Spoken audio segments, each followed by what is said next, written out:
Olá, meu nome é Omaro, seja novamente bem-vindo ao Morgatório do Pássaro. Faz um certo tempo que eu venho planejando esse vídeo sobre aborto, então eu vou aproveitar a videopergunta do Bernardo da Tropa Lanterna Verde, vou falar um pouquinho sobre o assunto e vou dizer o que eu penso sobre essa questão de assassinato de mulheres grávidas. Vamos lá?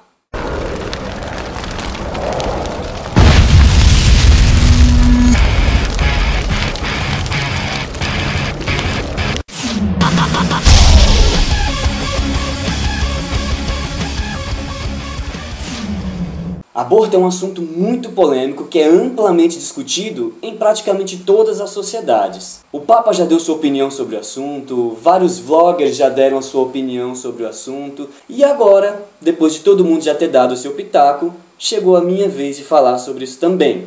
Quem me conhece sabe que eu sou ateu e não vou basear meus argumentos em dogmas religiosos. Mas isso também não significa que eu seja contra ou que eu tenha algum problema com quem use argumentos religiosos para embasar o seu pensamento sobre aborto. Até porque durante muitos anos da minha vida eu interpretei o aborto a partir de dogmas do espiritismo. Então eu acho absolutamente normal pensar a vida a partir de dogmas religiosos. O problema surge quando o crente da religião X impõe o seu dogma e força a sociedade a interpretar ou a trabalhar o tema do mesmo jeito que ele. Beleza, para começar a falar sobre aborto, você precisa entender uma coisa.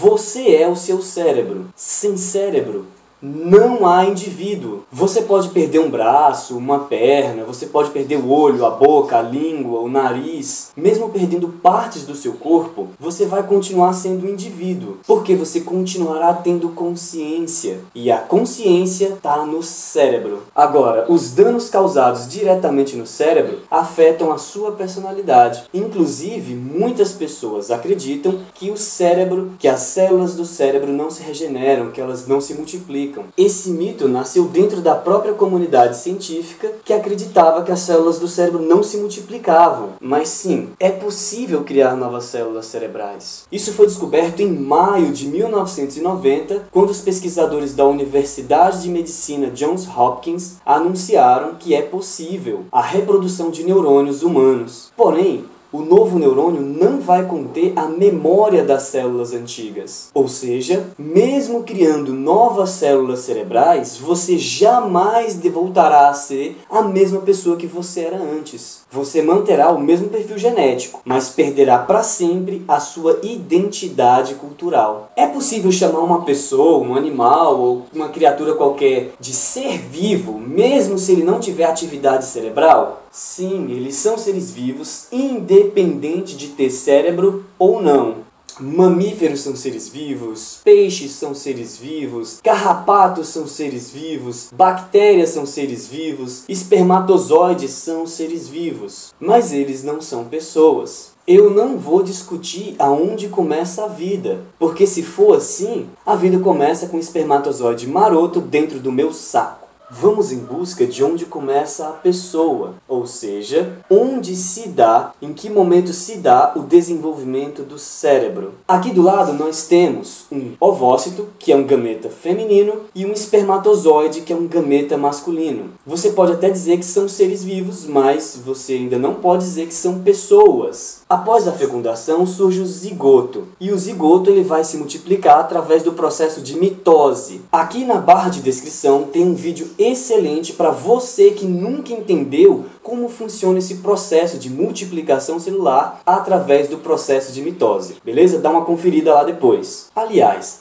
você não pode assistir meus vídeos sem dar uma olhada na barra de descrição. Tudo que eu estou falando aqui está referenciado lá embaixo. Seguindo adiante, o zigoto vai se multiplicando até formar uma mórula. Mórulas são amontoados de células. São seres vivos, mas também ainda não são pessoas. Esse aqui é um feto com 5 semanas. Ele não possui um cérebro formado. Ele não tem individualidade. Ele não é nada além de um amontoado de células pertencente ao corpo da mulher. Isso aqui é propriedade do corpo da mulher. Quem decide o que fazer com essa bolotinha de matéria orgânica é a mulher. Ela decide se vai transformar isso daqui numa pessoa ou não. Avançando para a 16ª semana de gestação, a coisa muda de forma, porque é mais ou menos nesse período que o córtex cerebral se forma. Veja bem, o córtex cerebral é o local do processamento mais sofisticado e distinto. O córtex desempenha um papel principal nas funções mais complexas do cérebro, como por exemplo a memória, a atenção, a consciência, a linguagem, a percepção, o pensamento. O córtex cerebral é a sede do entendimento e da razão. Sem ele não há personalidade, não há pessoa, não há indivíduo,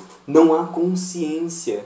De acordo com o trabalho do Centro de Pesquisa da Universidade de Medicina de Shandong, na China, o desenvolvimento do córtex depende da formação de sulcos, que são fissuras que surgem no cérebro por volta da 16ª semana de gestação. Outra vez, está tudo referenciado aqui na barra de descrição. Isto é, por volta do 4º mês de gestação, existe um indivíduo dentro da mulher. Não estamos mais falando de um amontoado de células, estamos falando de uma pessoa. A formação do córtex cerebral faz com que o feto deixe de ser apenas parte do corpo da mulher e se torne um indivíduo com seus próprios direitos, ou pelo menos é isso que deveria ser juridicamente. Antes da formação do cérebro, nós temos um indivíduo em potencial, e após a formação do cérebro, nós temos uma pessoa, um indivíduo propriamente dito. Cabe ressaltar que a caracterização do indivíduo se dá pela formação do cérebro e não pela presença de oxigênio nos pulmões. Até porque um feto com cérebro formado já possui capacidade consciencial. Tudo bem.